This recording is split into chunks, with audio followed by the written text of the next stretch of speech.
10वें अध्याय में श्री कृष्ण का द्वारिका गमन। तो शौनक जी ने पूछा कि धार्मिक शिरोमणि महाराज युधिष्ठिर ने अपनी पैतृक संपत्ति को हड़प जाने के इच्छुक आतताइयों का नाश करके अपने भाइयों के साथ किस प्रकार से राज्य शासन किया और कौन कौन से काम किए, क्योंकि भोगों में तो उनकी प्रवृत्ति थी ही नहीं।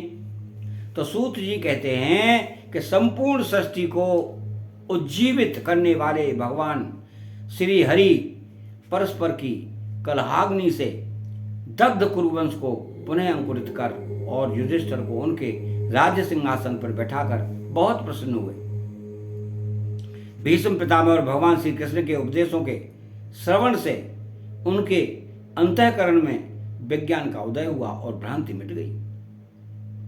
भगवान के आश्रय में रहकर वे समुद्र पर्यंत सारी पृथ्वी का इंद्र के समान शासन करने लगे।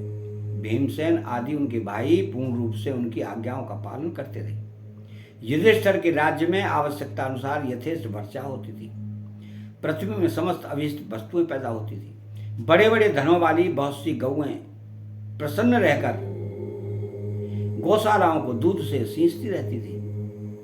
नदियां, समुद्र, पर्वत, बृहस्पति, वनस्पति, लताएं और औषधियां प्रत्येक ऋतु में यथेष्ट रूप से अपनी अपनी वस्तुएं राजा को देती थी। अजात शत्रु महाराज युधिष्ठिर के राज्य में किसी प्राणी को कभी भी आदि व्याधि, दैहिक, दैविक, भौतिक और आत्मिक कलेश नहीं होते थे। अपने बंधुओं का शोक मिटाने के लिए और अपनी बहन सुभद्रा की प्रसन्नता के लिए भगवान श्री कृष्ण कई महीनों तक हस्तिनापुर में ही रहे। फिर जब उन्होंने राजा युधिष्ठिर से द्वारका जाने की अनुमति मांगी, तब राजा ने उन्हें अपने हृदय से लगाकर स्वीकृति दे दी। भगवान उनको प्रणाम करके रथ पर सवार हुए। कुछ लोगों समान उम्र वालों ने उनका आलिंगन किया और कुछ छोटी उम्र वालों ने प्रणाम किया। उस समय सुभद्रा, द्रौपदी, कुंती, उत्तरा, गांधारी, धृतराष्ट्र, युत्सु, कृपाचार्य, नकुल, सहदेव, भीमसेन, दौम्य और सत्यवती आदि सब मूर्छ से हो गए। वे सारंगपाणी श्री कृष्ण का विरह नहीं सह सके। भगवत भक्त सत्पुरुषों के संग से जिनका दो संग छूट गया है, वो विचारशील पुरुष भगवान के मधुर मनोहर श्रेयस को एक बार भी सुन लेने पर फिर उसे छोड़ने की कल्पना भी नहीं करता। उन्हें भगवान के दर्शन तथा स्पर्श से, उनके साथ आलाप करने से तथा साथ ही साथ सोने, उठने, बैठने और भोजन करने से जिनका संपूर्ण हृदय उन्हें समर्पित हो चुका था, वे पांडव भला उनका विरह कैसे सह सकते थे। उनका चित्त द्रवित हो रहा था। वे सब निर्विशेष नेत्र से भगवान को देखते हुए स्नेह बंधन से बंधकर जहां तहां दौड़ रहे थे। भगवान श्री कृष्ण के घर से चलते समय उनके बंधुओं की स्त्रियों के नेत्र उत्कंठा बस उमड़ते हुए आंसुओं से भराए, परंतु इस वजह से कि कहीं यात्रा के समय अपशकुन न हो जाए, उन्होंने बड़ी कठिनाइयों से उन्हें रोक लिया। भगवान के प्रस्थान के समय मृदंग, शंख, भेरी, बीड़ा, ढोल, नरसिंगे, धुंधुरी, नगारे, घंटे और दुंदुभियां आदि बाजे बजने लगे। भगवान के दर्शन की लालसा से कुरुवंश की स्त्रियां अटारियों पर चढ़ गईं और प्रेम, लज्जा एवं मुस्कान से युक्त चितवन से भगवान को देखती हुई उन पर पुष्पों की वर्षा करने लगी। उस समय भगवान के प्रिय सखा घुंघराले बालों वाले अर्जुन ने अपने प्रियतम श्री कृष्ण का वह श्वेत छत्र, जिसमें मोतियों की झालर लटक रही थी और जिसका डंडा रत्नों का बना हुआ था, अपने हाथ में ले लिया। उद्धव और सात्यकी बड़े विचित्र और चमड़ डुलाने लगे। मार्ग में भगवान श्री कृष्ण पर चारों ओर से पुष्पों की वर्षा हो रही थी। बड़ी ही मधुर झांकी थी। जहां तहां ब्राह्मणों के दिए हुए सत्य आशीर्वाद सुनाई पड़ रहे थे। वे सगुण भगवान के तो अनुरूप ही थे, क्योंकि उनमें सब कुछ है, परंतु निर्गुण के अनुरूप नहीं थे, क्योंकि उनमें कोई प्राकृत गुण नहीं है। हस्तिनापुर की कुलीन रमणियां, जिनका चित्त भगवान श्री कृष्ण में रम गया था, आपस में ऐसी बातें कर रही थी जो सबके कान और मन को आकृष्ट कर रही थी। वे आपस में कह रही थी सखियों, ये वे ही सनातन परम पुरुष हैं जो प्रलय के समय भी अपने अद्वितीय निर्विशेष स्वरूप में स्थित रहते हैं। उस समय सृष्टि के मूल ये तीनों गुण भी नहीं रहते। जगदात्मा ईश्वर में जीव की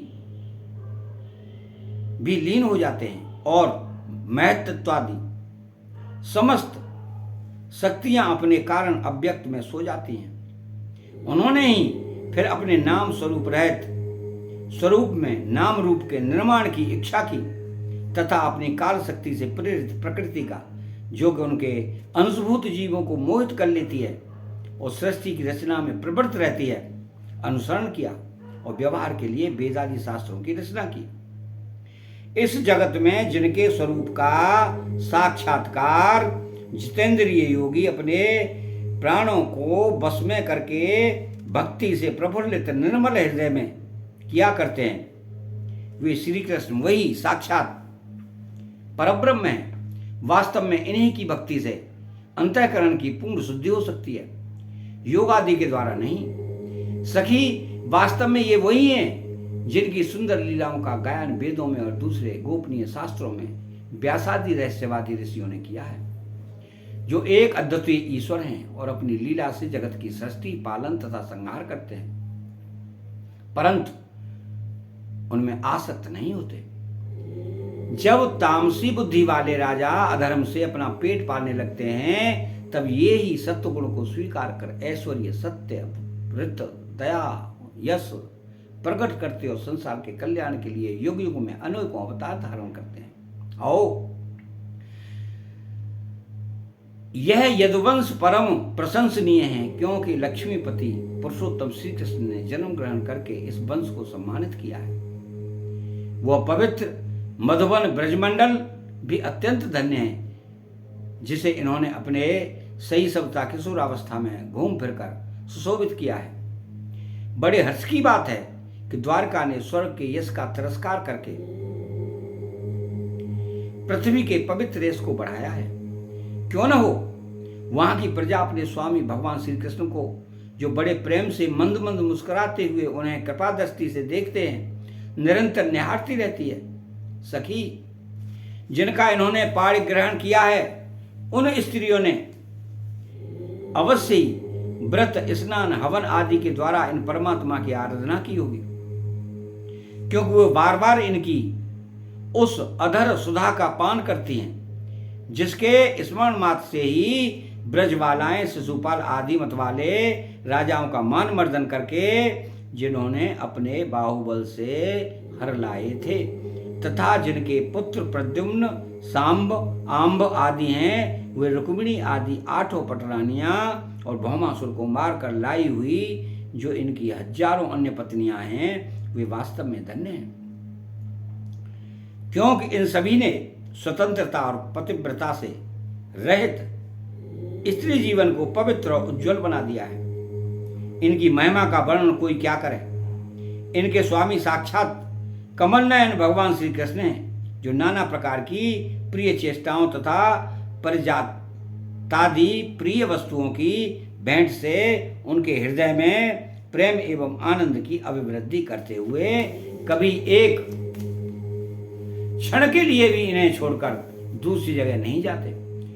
हस्तिनापुर की स्त्रियां इस प्रकार बातचीत कर ही रही थीं कि भगवान श्री कृष्ण मंद मुस्कान और प्रेम पूर्वक चितवन से उनका अभिनंदन करते हुए वहां से विदा हो गए। अजात शत्रु युधिष्ठिर ने भगवान श्री कृष्ण की रक्षा के लिए हाथी, घोड़े, रथ और पैदल सेना उनके साथ कर दी। उन्हें स्नेहवश ये शंका हो आई थी कि कहीं रास्ते में शत्रु इन पर आक्रमण न कर दें। सुदृढ़ प्रेम के कारण कुरुवंशी पांडव भगवान के साथ बहुत दूर तक चले गए। वे लोग उस समय भावी विरह से व्याकुल हो रहे थे। भगवान श्री कृष्ण ने उन्हें बहुत आग्रह करके विदा किया और सात्यकी, उद्धव आदि प्रेमी मित्रों के साथ द्वारका की यात्रा की। सौनक जी, वे कुरु, जांगल, पांचाल, सूरसेन, यमुना के तटवर्ती प्रदेश, ब्रह्मावर्त, कुरुक्षेत्र, मत्स्य, सारस्वत और मरुधन्य देश को पार करके सौवीर और आबहीर देश के पश्चिम अनर्त देश में आए। उस समय अधिक चलने के कारण भगवान के रथ के घोड़े कुछ थक गए थे। मार्ग में स्थान स्थान पर लोग उपहार आदि के द्वारा भगवान का सम्मान करते। सायंकाल होने पर वे रथ पर से भूमि पर उतर आए और जलाशय पर जाकर संध्या वंदन करके, यह उनकी नित्य चर्चा थी। अतः 10वां श्लोक अध्याय यहीं समाप्त होता है। और आप चैनल को सब्सक्राइब करें, बेल आइकन घंटी को दबाएं, कमेंट में राधे श्री कृष्णा लिखें। बोलो श्री राधे।